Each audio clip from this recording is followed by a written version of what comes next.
Hello students, welcome to our video lecture classes. Now today we are going to discuss about some important questions relating to our watershed hydrology topic.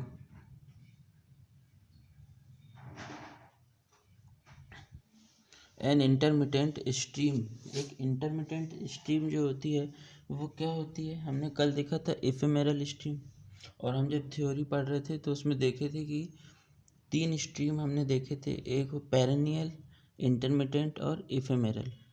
Perennial stream में क्या देखे थे हमने कि perennial stream जो होती है वो वर्ष भर या थ्रू आउट द ईयर उसमें कुछ ना कुछ फ्लो होता है, या उसमें कुछ ना कुछ क्या होता है, उसका जो लेवल है, स्ट्रीम का जो लेवल है वो स्ट्रीम बॉटम के लेवल से कुछ ज़्यादा होता है। ठीक है,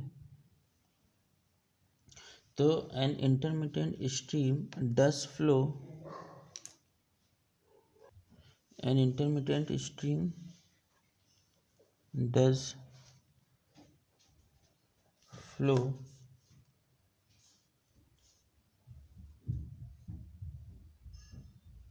in the stream having, या इसको has flow in the stream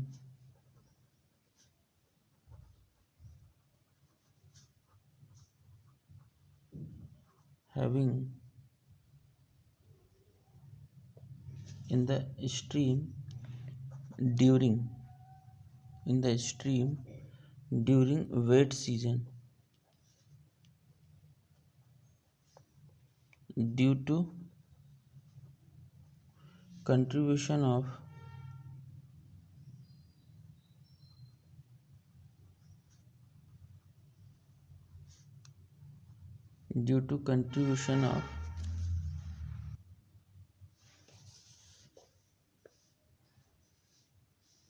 ground water.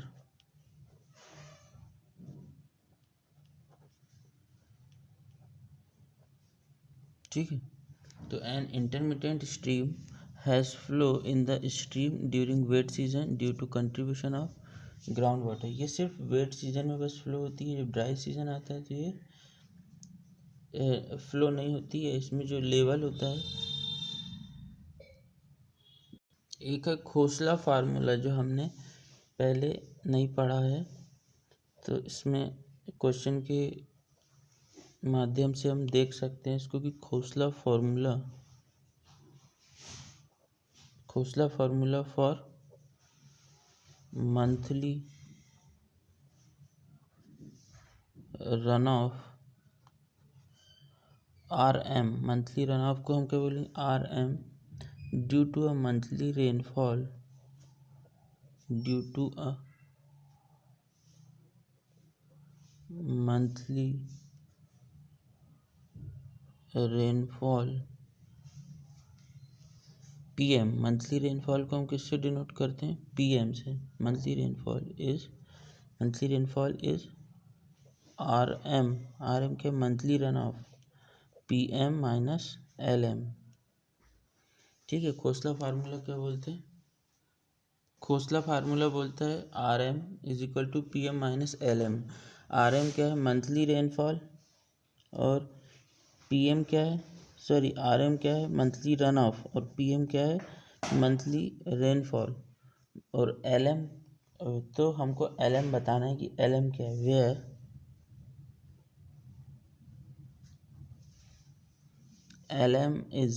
LM क्या है, LM is the monthly loss.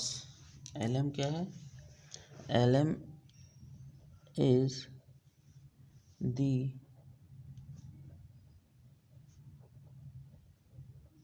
monthly loss, LM is the monthly loss and depends on the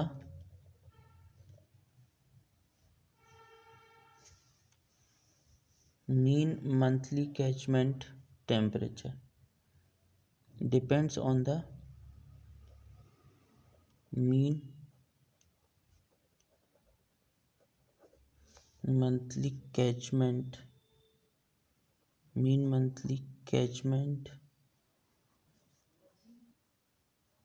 temperature. LM is the monthly loss and depend on the mean monthly catchment temperature.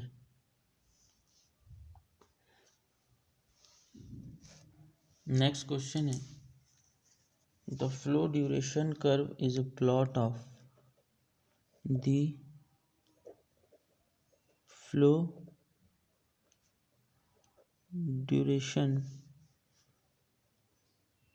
Curve किस किस के बीच में बनता है? Flow duration curve हमने पढ़ा था theory में, is a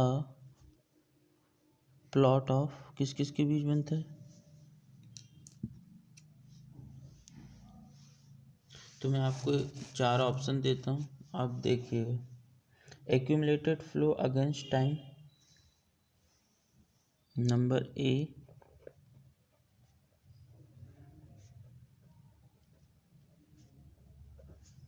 accumulated flow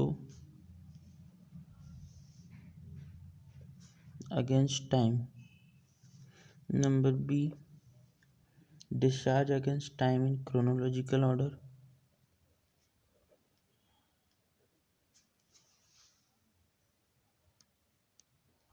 the base flow against the percentage of time the flow is the base flow against the percentage of time the flow is exceeded.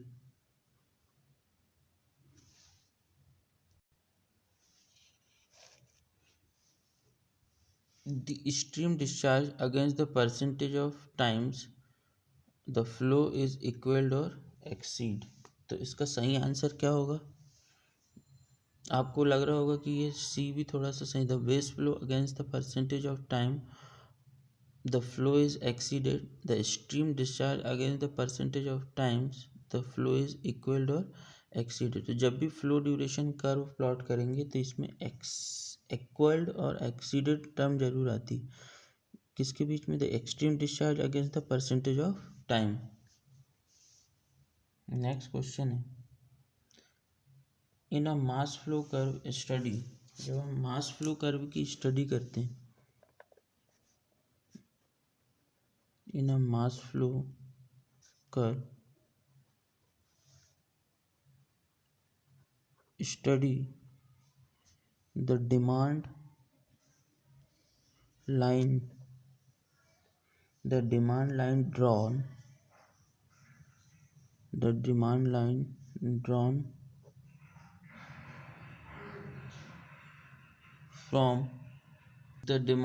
drawn from a curve line from a ridge in the curve did not intersect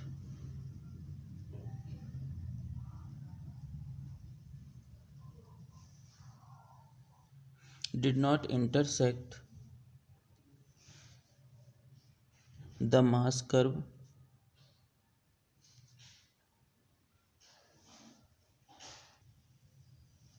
in a mass flow curve study. जब mass flow curve की हम study करते हैं तो in a mass flow curve study the demand line drawn from a ridge in the curve did not intersect. जो demand line है mass flow curve की जब स्टडी करते हैं तो जो डिमांड लाइन जो है जब हम उसको ड्रॉ करते हैं फ्रॉम अ रिज से, तो इन द ये डिड नॉट इंटरसेक्ट, ये कभी इंटरसेक्ट नहीं करती है मास कर्व को फिर से, ठीक है। ये क्या रिप्रेजेंट करता है? दिस रिप्रेजेंट क्या रिप्रेजेंट करेगा? ये रिप्रेजेंट करता है कि जो डिमांड लाइन है, जो demand can not be met by the interflow as the reservoir will not refill. The demand cannot be met by the inflow as the reservoir will not refill। जो demand है, demand can not be met by the inflow, demand जो है वो फिर से inflow को नहीं मिलता है, ठीक है। As reservoir will not refill,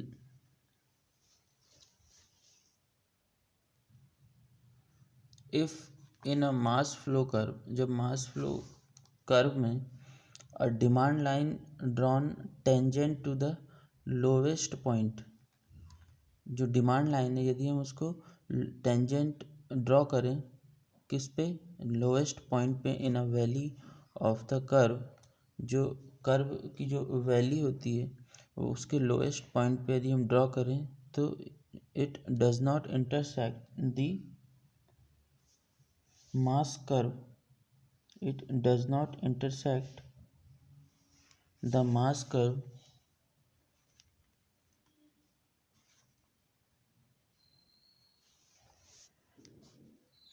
at an earlier time period.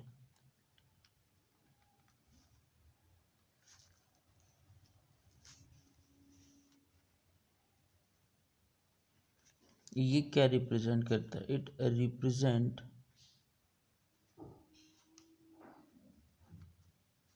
That, ये क्या रिप्रेजेंट करेगा,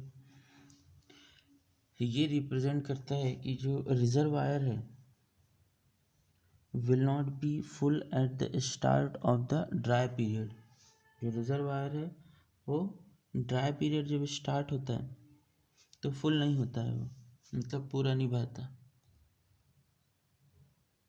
the reservoir will not be full at the start of the dry period, मतलब जो टेंजेंट ड्रॉ कर रहे हैं हम कहाँ पे, लोएस्ट पॉइंट पे, हाइड्रोग्राफ के लोएस्ट पॉइंट पे, मास फ्लो कर्व के लोएस्ट पॉइंट पे हम जब टेंजेंट ड्रॉ करते हैं तो वैली पे, ठीक है, तो it does not intersect the mass curve at an earlier time period, तो ये अर्लियर टाइम पीरियड पे मास कर्व को इंटरसेक्ट नहीं करते। इसका मतलब ये है कि स्टार्टिंग में जब ड्राई पीरियड स्टार्ट होता है उसमें रिजर्वायर फुल नहीं है, ये रिप्रेजेंट करेगा।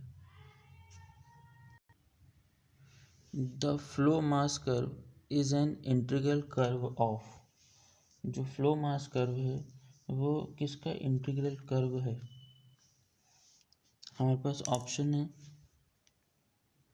हाइड्रोग्राफ का,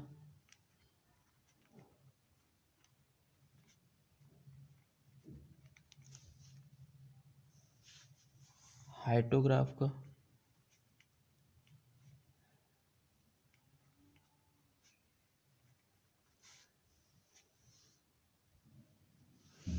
the hydrograph, the flow duration curve and the S curve. तो the flow mass curve is an integral curve of hydrograph, ये आंसर इसका सबसे सही क्या है, आंसर है दी। एक क्वेश्चन है आप लोगों के लिए, आप करिएगा, the total rainfall in a catchment, total rainfall in a catchment, the total rainfall in a catchment of area 1200 square kilometre, एक कैचमेंट है जिसका एरिया 1200 स्क्वायर किलोमीटर है, ठीक है, तो वहाँ पे टोटल रेनफॉल कितना है, 16 सेंटीमीटर रिकॉर्ड की गई, 6 आवर की, while the surface runoff due to the storm is, जो सरफेस रन ऑफ है वो कितना है, 1.2 इंटू 10⁸, 1.2 इंटू 10⁸ मीटर क्यूब, तो फाई इंडेक्स निकालना है, तो इसका आंसर मैं बता दे रहा हूँ, आप लोग इसको करिएगा अटेम्प्ट घर पे, 1 सेंटीमीटर पर आवर, इसका answer 1 centimetre per hour. Next question है, an area is classified as a drought prone area, यदि एक एरिया है जो क्लासिफाइड हो गया है, an area is classified as a drought prone area if the probability p of occurrence of a drought is, यदि किसी एरिया को क्लासिफाई कर दिया गया है ड्रॉट प्रोन एरिया है वो, if the probability p of occurrence of a drought is, तो ड्रॉट की अकरेंस की प्रोबेबिलिटी क्या होगी, p is less than or equal to मतलब जो प्रोबेबिलिटी है वो 0.4 to 1 के बीच होगी, या फिर प्रोबेबिलिटी जो होगी वो, तो प्रोबेबिलिटी जो है वो 0.4 से 1 के बीच होगी, 0.2 से 0.4 के बीच होगी, 0.1 से 0.2 के बीच होगी, और 0 से 0.2 के बीच। तो ये जब क्लासिफाइड हो गया है ड्रॉट प्रोन एरिया, तो ड्रॉट अकरेंस की प्रोबेबिलिटी क्या होगी? ड्रॉट अकरेंस की प्रोबेबिलिटी होगी 0.2 to 0.4। आंसर इसका क्या हो जाएगा? 0.2 to 0.4। नेक्स्ट क्वेश्चन है, in the standard SCS-CN method, in the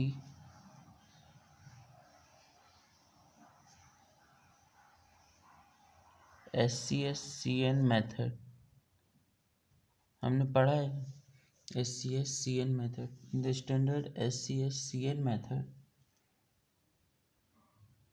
if CN is 73, the run of volume, इसको भी आपको अटेम्प्ट करना है घर पे, और बताइएगा क्या आंसर आया। The run of volume for a 1 day rainfall of 100 mm is about,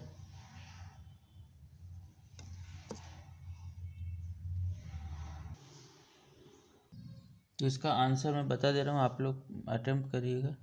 इसका आंसर है 38 mm। बहुत इजी क्वेश्चन है, हम कर चुके हैं इसको। तो ये थे रन ऑफ के कुछ इंपॉर्टेंट क्वेश्चन, आप लोग देखिएगा। वो जो क्वेश्चन मैंने दिया है उसको कमेंट बॉक्स में ज़रूर बताइएगा। Thank you students.